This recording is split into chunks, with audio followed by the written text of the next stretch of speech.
श्री कृष्ण ने साफ कहा है कि बस कर्म तुम्हारा कल होगा। कर्म में अगर सच्चाई है तो कर्म कहाँ निष्फल होगा। हर संकट का हल होगा, वो आज नहीं तो कल होगा। नमस्कार दोस्तों, स्वागत है आपके अपने YouTube channel SGY science classes में और मैं हूं आपका मित्र राम मूर्ति। तो दोस्तों, जैसा कि आपको पता होगा कि हमने अपने पिछले वीडियो में आप लोगों के सामने में RRB से संबंधित पूछे गए तमाम प्रीवियस ईयर क्वेश्चंस जो साइंस से संबंधित थे उसका विश्लेषण किया था।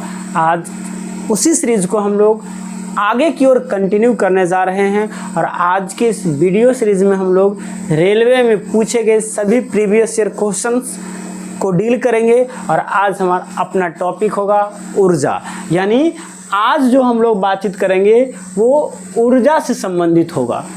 ऊर्जा से संबंधित जितने भी प्रीवियस ईयर क्वेश्चन हैं आज हम लोग उसको देखने जा रहे हैं। तो दोस्तों, आपसे बस एक छोटा सा रिक्वेस्ट है कि यदि आप हमारे इस चैनल पर नए हैं तो इसे सब्सक्राइब करके बेल आइकन को दबा दीजिए और दोस्तों को भी शेयर कर दीजिए, क्योंकि शायद मुझे पूरा विश्वास है कि YouTube पर ये एक पहला चैनल या ये एक पहला वीडियो है जो पूरे RRB को एक साथ संग्रहित किया जाता है। तो चलिए शुरू करते हैं अपने इस वीडियो लेक्चर का।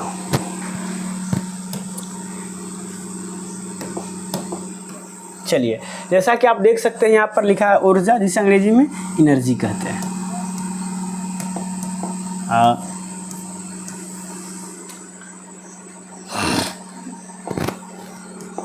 ये पहला प्रश्न है जो RRB ग्रुप डी 27/11/2018 के फर्स्ट शिफ्ट में पूछा गया था। यहाँ कह रहा है कि ऊर्जा संरक्षण के सिद्धांत के संबंध में कौन सा कथन सही है।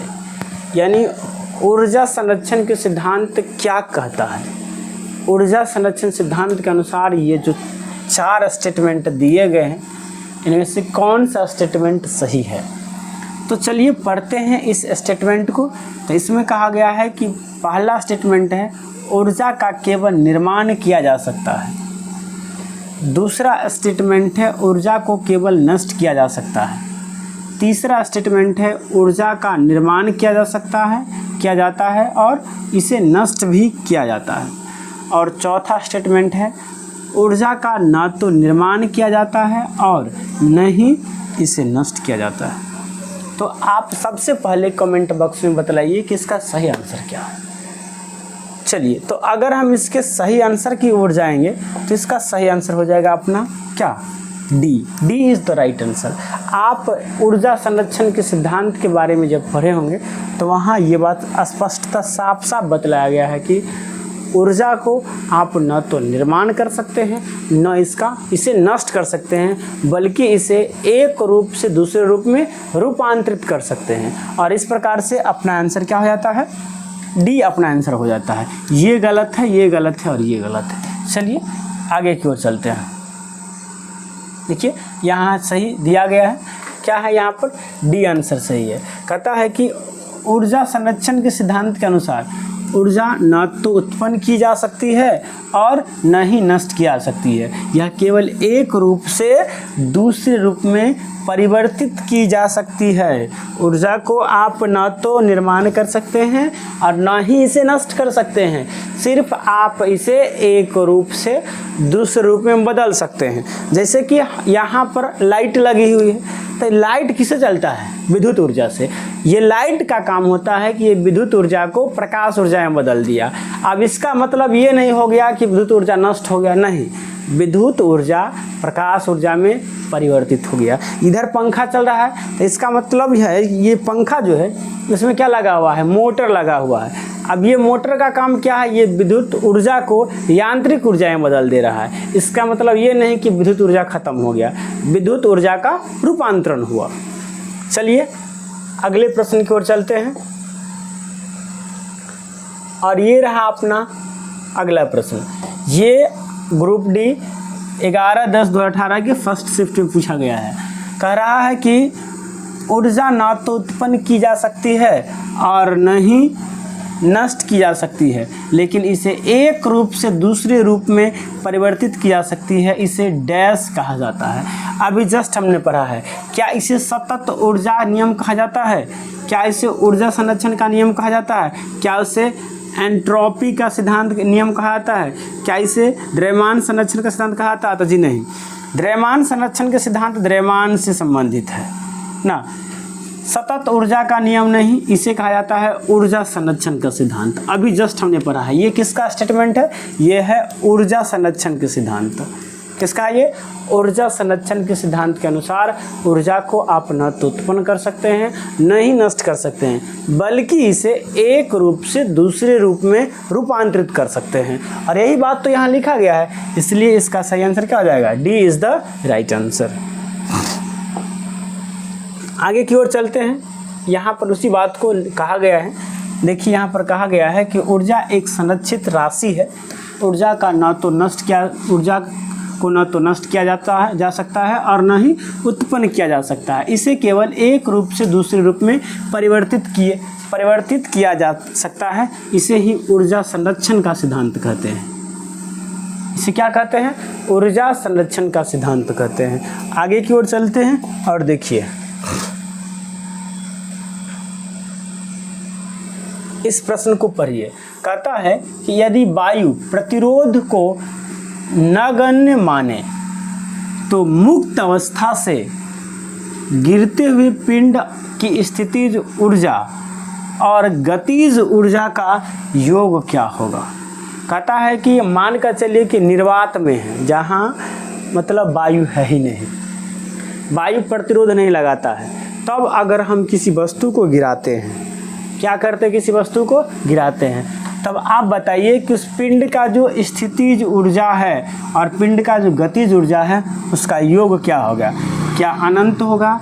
स्थितिज ऊर्जा का योग का दोगुना होगा, शून्य होगा या स्थिर होगा? तो इसके लिए सबसे पहले हम लोग विश्लेषण देखते हैं और उसके बाद बातचीत करेंगे। देखिए, तो यहाँ स्पष्ट कहा गया है कि स्वतंत्र रूप से गिरते हुए किसी पिंड की स्थितिज ऊर्जा धीरे धीरे घट जाती है। मतलब क्या होता है? धीरे धीरे घट जाती है। और यह ऊर्जा संरक्षण सिद्धांत के अनुसार ही कार्य करता है, क्योंकि जब वस्तु स्वतंत्र रूप से नीचे गिरती है तो उसकी स्थितिज ऊर्जा का रूपांतरण गतिज ऊर्जा में हो जाता है। किसी भी बिंदु पर गतिज ऊर्जा और स्थितिज ऊर्जा का योग हमेशा समान रहता है। क्या रहता है? हमेशा समान रहता है। किसी भी स्थिति में जो गतिज ऊर्जा होगा और जो स्थितिज ऊर्जा होगा उसका योग क्या होता है? हमेशा समान रहता है। तो यहाँ पर हमें क्या कहा गया? पिंड के स्थितिज ऊर्जा और गतिज ऊर्जा का योग क्या रहेगा? तो हमेशा समान यानी स्थिर रहेगा, कांस्टेंट रहेगा। अपना सही आंसर क्या हो जाएगा? डी हो जाएगा। यानी किसी भी स्थिति में ऊर्जा न तो उत्पन्न होता है न ही नष्ट होता है, बल्कि उसका एक रूप से रूपांतरण दूसरे रूप में होता है। और जब कोई वस्तु निर्वात में स्वतंत्र रूप से गिरता है तो क्या होता है? जस्ट हमने पढ़ा है, जब कोई वस्तु स्वतंत्र रूप से गिरता है तो क्या होता है? जो उसकी स्थितिज ऊर्जा का रूपांतरण किस में हो जाता है? गतिज ऊर्जा में हो जाता है। यानी स्थिति एक तरफ स्थितिज ऊर्जा घटता है तो दूसरी तरफ गतिज ऊर्जा बढ़ता है। इस प्रकार की स्थितिज ऊर्जा और गतिज ऊर्जा का योगफल हमेशा कांस्टेंट रहे तो अपना सही आंसर क्या हो जाएगा? डी हो जाएगा। यानी दोनों का योगफल हमेशा क्या रहता है? अचर रहता है। इस बात को याद रख लेंगे। काइनेटिक एनर्जी और पोटेंशियल एनर्जी का योगफल हमेशा क्या रहता है? हमेशा कांस्टेंट रहता है ना। काइनेटिक एनर्जी और पोटेंशियल एनर्जी का योगफल क्या रहता है? हमेशा कांस्टेंट रहता है। बहुत VVI। चलिए आगे की ओर चलते हैं जी। देखिए, जब आप एक रबर बैंड खींचते हैं, मान के चलिए एक रबर बैंड ले लिए, इसको खींचे। जब आप एक रबर बैंड खींचते हैं तो हस्तांतरित ऊर्जा डैश के रूप में संरक्षित होता है। स्थितिज ऊर्जा के रूप में, मांसपेशीय ऊर्जा के रूप में यांत्रिकी ऊर्जा के रूप में या गतिज ऊर्जा के रूप में। यानी जब हम बैंड को खींचते हैं तो उसमें जो ऊर्जा का जो हस्तांतरण होता है, ऊर्जा का जो ट्रांसफ़र होता है, वो किस रूप में संरक्षित रहता है। चलिए ज़रा इसको भी हम लोग देखते हैं, इसका विश्लेषण देखते हैं। देखिए इतना लंबा चौड़ा है। कहता है कि किसी वस्तु में उसकी विशेष अवस्था या स्थिति के कारण कार्य करने की क्षमता को स्थितिज ऊर्जा कहते हैं। यानी जब कोई वस्तु रुका हुआ है और उसके स्थिति के कारण जो उसमें कार्य करने की जो क्षमता है, उसे हम लोग क्या कहते हैं, स्थितिज ऊर्जा कहते हैं। कहता है कि जैसे बांध में इक्के पानी की ऊर्जा, मतलब बांध में पानी, इकट्ठे पानी की ऊर्जा, तनी हुई स्प्रिंग की ऊर्जा। कोई स्प्रिंग को तान दिए तो उसमें जो ऊर्जा है, बांध बंधा इकट्ठा हुआ पानी है। उसके बाद स्थितिज ऊर्जा का ऐसा मात्रा क्या होता है, जूल होता है, याद रखेंगे। कहता है कि जब हम एक रबर बैंड को खींचते हैं, यानी जब हम एक रबर बैंड को क्या करते हैं, खींचते हैं, तो रबर बैंड की खींची हुई स्थिति के कारण उसमें हस्तांतरित ऊर्जा स्थितिज ऊर्जा के रूप में क्या रहता है, संग्रहित रहता है। याद रखेंगे, जब हम रबर को खींचते हैं तो उसमें जो ऊर्जा संग्रहित रहता है वो स्थितिज ऊर्जा के रूप में रहता है। किसके रूप में, स्थितिज ऊर्जा के रूप में। तो अपना आंसर क्या हो जाएगा यहाँ से, स्थितिज ऊर्जा, यानी A is the right answer. जब हम किसी रबर को खींचते हैं तो उसमें जो ऊर्जा हस्तांतरित होता है वो किसके रूप में रहता है, स्थितिज ऊर्जा के रूप में। आगे की ओर चलते हैं। चलिए इसको हम पढ़ लिए थे, चलिए आगे की ओर चलते हैं। अब बताइए, कहता है कि डॉट डॉट के कणों की गतिज ऊर्जा अधिकतम होती है।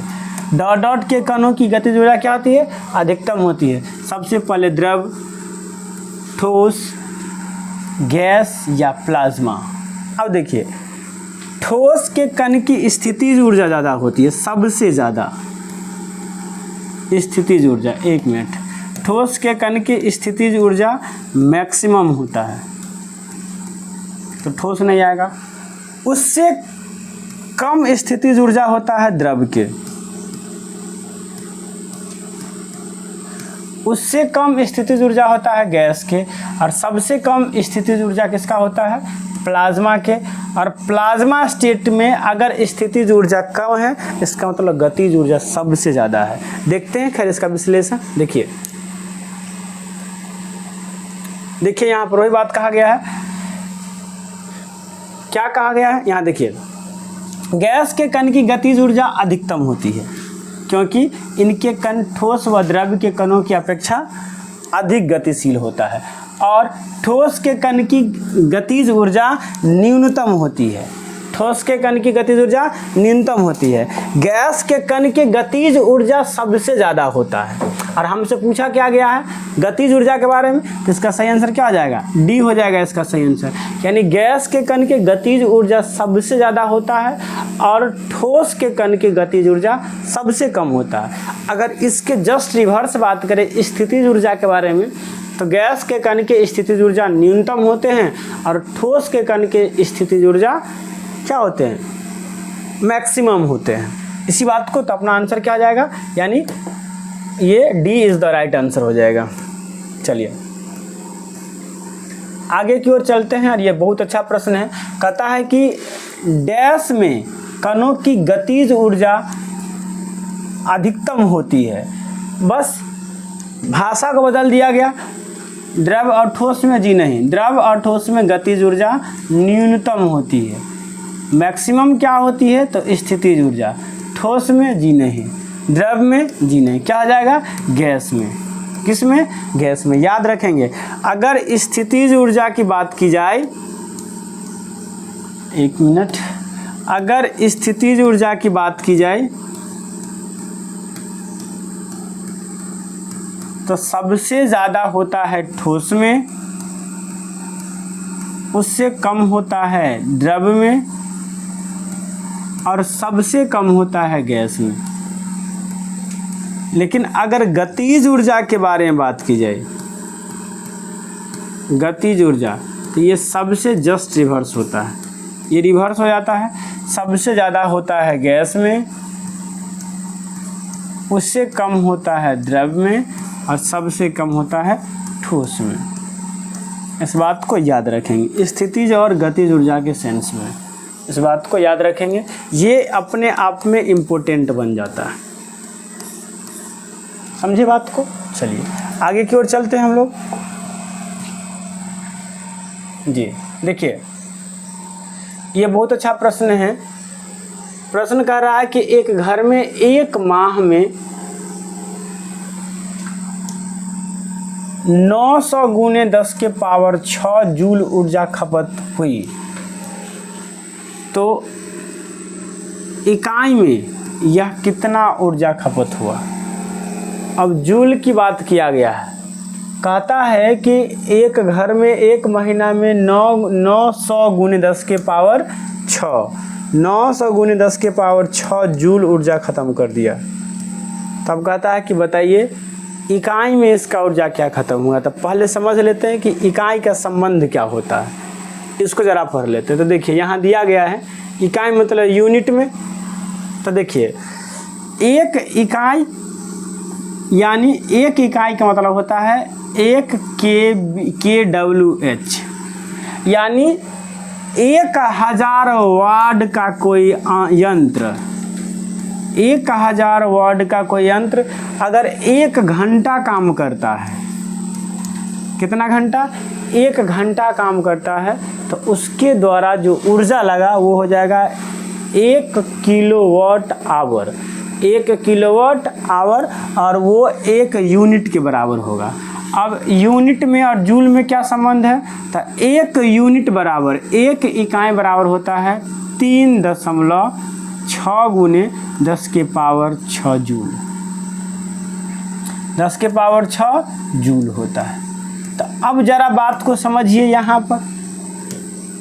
तो अब बात को समझने वाली क्या है कि हम लोग जानते हैं कि 3.6 गुने 10 के पावर 6 जूल बराबर होता है 1 यूनिट या 1 इकाई, होता है कि नहीं होता है? इसे शॉर्ट में अगर kVh में कहेंगे तो कहेंगे 1 kVh kWh ना। तो अगर 3.6 गुने 10 के पावर 6 जूल 1 इकाई के बराबर है, तो 1 जूल किसके बराबर होगा? तो कहेंगे 1/3.6 गुने 10 के पावर 6। और यहाँ कितना जूल दिया गया है? 900 गुने, कितना दिया गया है? 900 गुने 10 के पावर 6 जूल बराबर क्या हो जाएगा? तो कहेंगे 1/3.6 गुने 10 के पावर 6, और गुना में आ जाएगा 900 गुने 10 के पावर 6। इसको हटा दीजिए, 10 के पावर 6 से 10 के पावर 6 चला गया। यहाँ से दशमलव हटाएंगे, एगो जीरो हटाएंगे, बिठा देंगे। अब 9 से काटेंगे तो ये 4, और 9 से काटेंगे तो ये 1000। इसको 4 से काटेंगे तो ये हो जाएगा 250। यानी कितना इकाई वो खर्च किया है? 250 यूनिट खर्च हुआ है, 250 इकाई। यानी इसका सही आंसर क्या आ जाएगा? डी आ जाएगा इसका सही आंसर। यानी वो घर में हर माह 250 यूनिट खर्च होता है। कितना खर्च होता है? 250 यूनिट। खैर चलिए आगे की ओर चलते हैं। जी इस सवाल को देखिए, कहता है कि पवन की किस ऊर्जा का उपयोग करती है? पवन चक्की पवन के किस ऊर्जा का उपयोग करती है? ऊष्मीय ऊर्जा का, तापीय ऊर्जा का, गतिज ऊर्जा का, या जलीय ऊर्जा का? तो पवन चक्की कैसे चलता है? जब हवा का झोंका आता है, पवन चक्की के ब्लेड पर उस दाब डालता है, तब वो ऐसे घूमता है ना, तब पवन चक्की चलता है। तो भाई साहब इसमें जल की कोई भूमिका नहीं होती है। अक्सर पहाड़ों पर लगाया जाता है, रेगिस्तान में, राजस्थान में पवन चक्की आपको बहुत ज़्यादा देखने को मिलेगा। तो इसमें जल की कोई भूमिका नहीं है, उष्मा की भी कोई भूमिका नहीं है, और ताप की कोई भूमिका नहीं है। ये हवा के झोंका से ये पवन चक्की चलती है। यानी इसमें पवन की गतिज ऊर्जा का प्रयोग किया जाता है। किसका प्रयोग किया जाता है? पवन के किस ऊर्जा का उपयोग किया जाता है? गतिज ऊर्जा का प्रयोग किया जाता है। खैर आगे विश्लेषण में आपको देखने को मिलेगा है। देखिए यहाँ पर सही हमने कहा है कहता है कि पवन चक्की का आशय वायु की गतिज ऊर्जा को लेकर उसे उपयोगी यांत्रिकी अथवा विद्युत ऊर्जा के रूप में परिवर्तित करना है ना। वो क्या करता है, पवन चक्की पवन के यानी हवा के गतिज ऊर्जा को वो विद्युत ऊर्जा में परिवर्तित कर देता है। कहता है कि यह हवा के रैखिक गति को पंखों की घूर्णन गति में बदल देती है। वर्तमान में यानी 2021 के डेटा के अनुसार भारत की पवन बिजली उत्पादन क्षमता कितना है, 29.2 गीगावाट तक पहुंच गई है। यानी 2021 तक जो भारत का जो पवन चक्की के द्वारा जो ऊर्जा उत्पन्न करने की क्षमता थी यह है वो 39.2 गीगावाट तक है। आगे की ओर चलते हैं और ये देखिए अगला प्रश्न, ये स्प्रिंग से संबंधित प्रश्न है। देखिए कहता है कि जब एक संपीड़ित स्प्रिंग को छोड़ दिया जाता है तो यह अपनी स्थितिज ऊर्जा को डैश में बदल देता है, यांत्रिकी ऊर्जा में,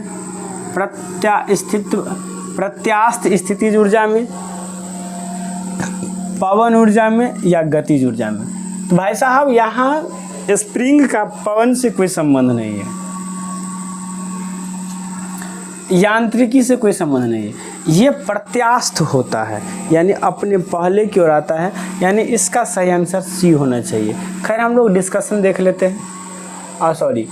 गतिज ऊर्जा में डी हो जाएगा इसका आंसर। यानी जब किसी संपीड़ित स्प्रिंग को छोड़ दिया जाता है तब यह अपनी स्थितिज ऊर्जा को किससे बदलता है, गतिज ऊर्जा में। किससे बदल देता है, गतिज ऊर्जा में। इसका सही आंसर डी हो जाएगा।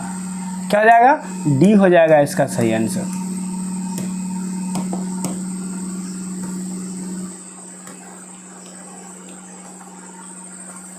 चलिए आगे की ओर चलते हैं। कहता है कि जब वस्तु की स्थितिज ऊर्जा में इसकी डैश के साथ वृद्धि होती है। वस्तु की स्थितिज ऊर्जा में डैश के साथ क्या होती है, वृद्धि होती है।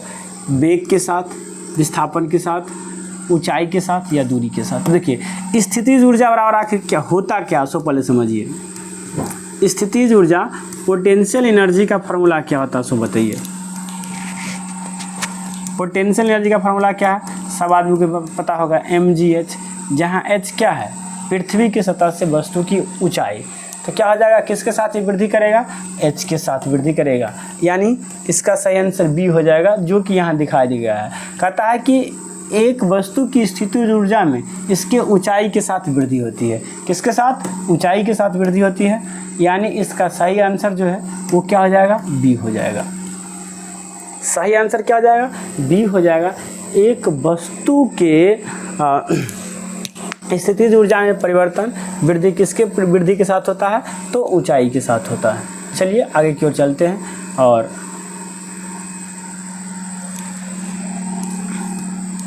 कहता है कि निम्न में से कौन सी ऊर्जा किसी वस्तु की ऊंचाई के साथ बदलती है। तो अभी जस्ट हमने बताया कौन सी ऊर्जा, तो ये स्थितिज ऊर्जा। और क्या होती है, कैसे बदलती है, तो ये ऊंचाई बढ़ाने पर ये क्या होता है, पोटेंशियल एनर्जी ये बढ़ता है। याद रखेंगे सब लोग, ऊंचाई बढ़ाने पर पोटेंशियल एनर्जी क्या होता है, बढ़ता है। याद रख लेंगे, याद रख लीजिए, कहीं कॉपी पर लिख लीजिए।